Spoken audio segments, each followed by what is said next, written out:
Olá, escrevedores, futuros escritores. Eu sou Liber Matteucci, jornalista, publicitário, escritor, dei aulas de criatividade e técnica de redação. Eu vou dar uma dica para vocês. Se vocês pretendem ser redatores publicitários, prestem atenção no anúncio que eu vou ler e que foi publicado no século XIX, 1800 e cacetada, num jornal brasileiro. Ama de leite. Vende-se uma preta, muito moça, com cria, sabendo lavar perfeitamente, bem desembaraçada para o serviço doméstico.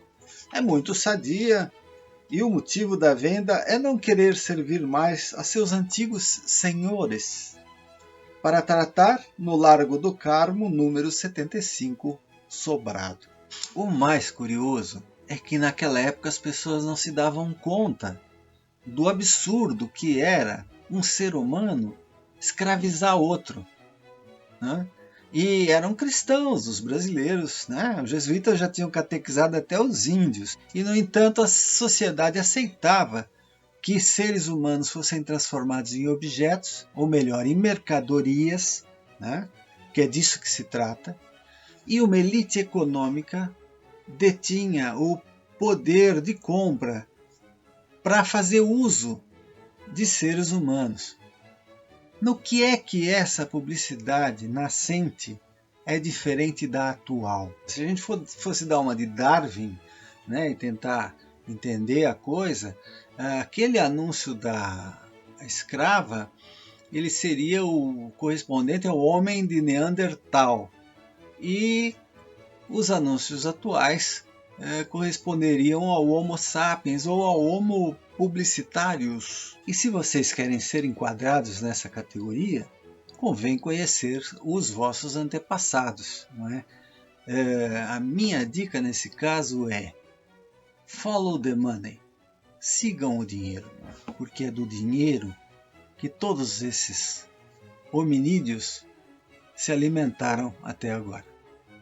Bom, eu já disse que na Idade da Pedra eles compravam carne humana, mas na Idade do Bronze, ou seja, depois da abolição da escravatura no Brasil, nós temos a venda de mercadoria propriamente dita, né, de objetos mesmo. E os anúncios a seguir, já entrando no século XX, eram diferentes, e não só nos jornais, onde já eram ilustrados, né? Além do título tinha lá um texto, a imagem do produto, também cartazes que iam em bondes, né?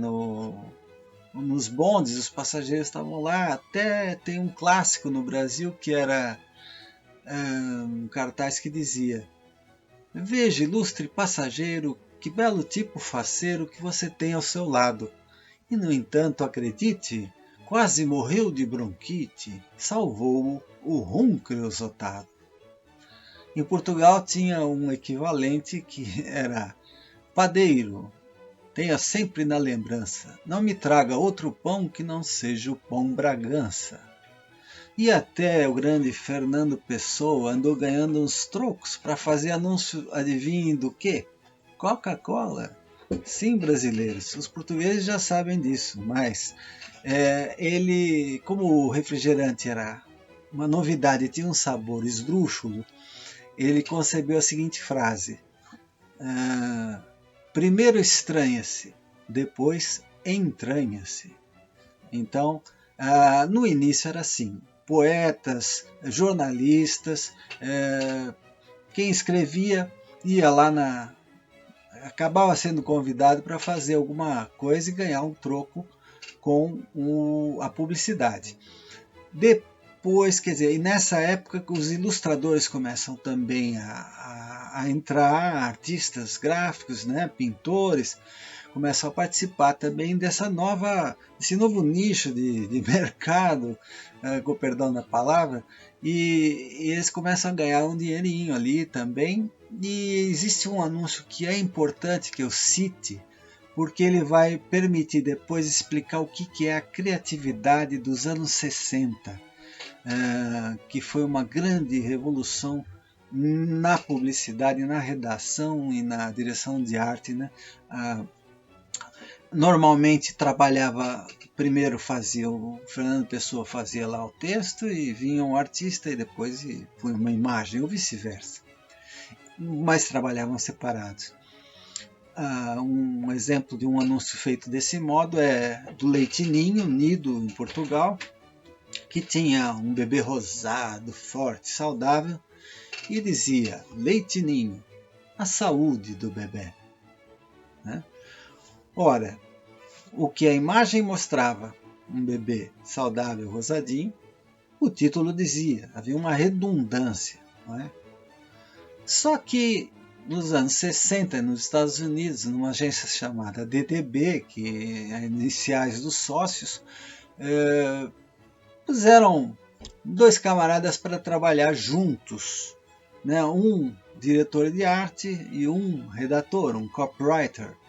Esses dois camaradas trocavam ideias e dessa agência surgiu um novo modelo de anúncio, que era um anúncio que dizia uma coisa e mostrava outra, ou vice-versa. Havia um contraste entre o que se dizia e o que se mostrava. E eu vou mostrar como é que funciona, o impacto que isso pode ter numa campanha que foi feita para pessoas deficientes, entidade que pretendia empregar pessoas deficientes. Exemplo, um cego pode ser telefonista, né? Tem vários telefones ali, ele é cego, mas ele já sabe onde estão os telefones, atende muito bem, vai ganhar o pão dele de cada dia dessa forma. A proposta era que as empresas contratassem mais pessoas nessas condições. E o anúncio genial que foi feito, que eu nunca me esqueço, é um sujeito numa cadeira de rodas, paralítico, e diante dele, numa mesa, tem uma TV daquelas antigas, virada ao contrário, né, com válvulas e tal, e ele está lá consertando a televisão. Ele é um técnico de TV. E o título dizia: Você está vendo uma televisão consertar um homem. Deu uma virada. Não era o que as pessoas estavam vendo, mas ao mesmo tempo era, não é? Porque a televisão estava possibilitando aquele trabalho, aquele emprego, estava possibilitando o conserto de um homem que de outra forma não teria conserto, não é? Então essa foi a grande sacada que depois foi usada ad nauseam, como se diz, né? Lá em Roma Antiga. Então isso mudou todo o mundo, o panorama no Brasil. Por exemplo, Alex Pericinoto, um profissional que foi fazer um estágio nos Estados Unidos e trouxe para o país esse conceito novo de criação. Na UMAP, a Alcântara Machado Publicidade, formou muitos outros profissionais que já trabalhavam em dupla seguindo esse conceito, e durou muitos anos isso. Só foi mudar muito mais tarde. Começa a surgir também um outro tipo de criação, que era uma genialidade total. Conseguir dizer, às vezes, só na imagem, uma coisa absolutamente fantástica. Eu posso citar um exemplo de memória, que é uma batata frita, aquelas quadradinhas assim. Na ponta tinha o Heinz Ketchup, só que eles tinham criado um ketchup com pimenta, uma novidade da linha de ketchups. E então tinha lá o palito da batata e aquela ponta vermelha do ketchup. Parecia um fósforo. Aliás, era exatamente um fósforo. Essa era a sensação de alguém que olhava para aquilo. E não precisava dizer nada, só diziam Heinz Ketchup, agora com pimenta. E quem precisa acrescentar alguma coisa a isso? Nada, né? Você já, só de ver a foto dá a impressão que está queimando a boca.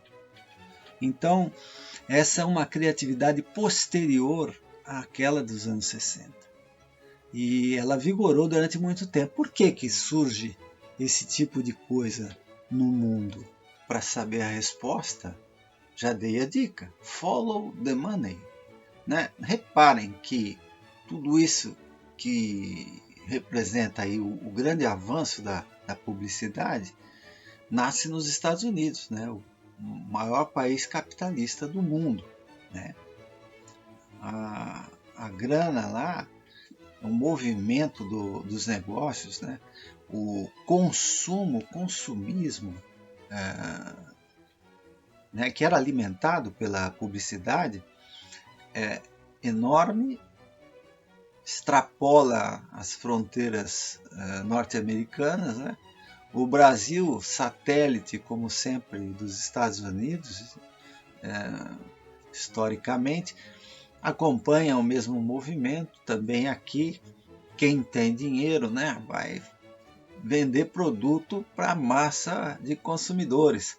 E é curioso, reparem o seguinte, se vocês tiverem um relógio aí no pulso agora, mas quiserem vender, passar nos cobres, e vocês quiserem ir para a televisão fazer um filminho para anunciar o relógio, vocês vão pagar uns 400 mil relógios pelo tempo de 30 segundos da TV Globo, por exemplo, ou de qualquer outro canal, porque o tempo custa muito caro, né? Nos meios eletrônicos, e também o espaço nos jornais e nas revistas, né? O centímetro na mídia impressa vale ouro.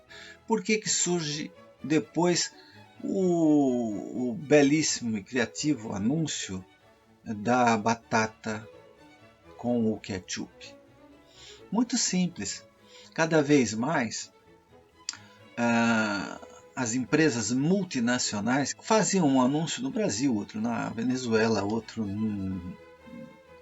em Londres, outro... eram multinacionais, né? Então elas tinham que fazer anúncio para vender os seus produtos em todos os lugares do mundo. Então fazia 300 anúncios. Aí fala, pô, 300 anúncios, vamos fazer um só e mandar para todo mundo, isso é mais barato, né? Ora, para fazer um só tinha um problema da língua, né? Problema da língua, como é que você faz para o cara entender o anúncio? Você ia ter que localmente traduzir, né, o título, traduzir o texto e tal.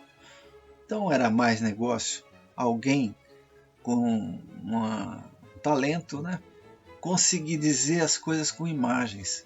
Imagens não precisam de tradução.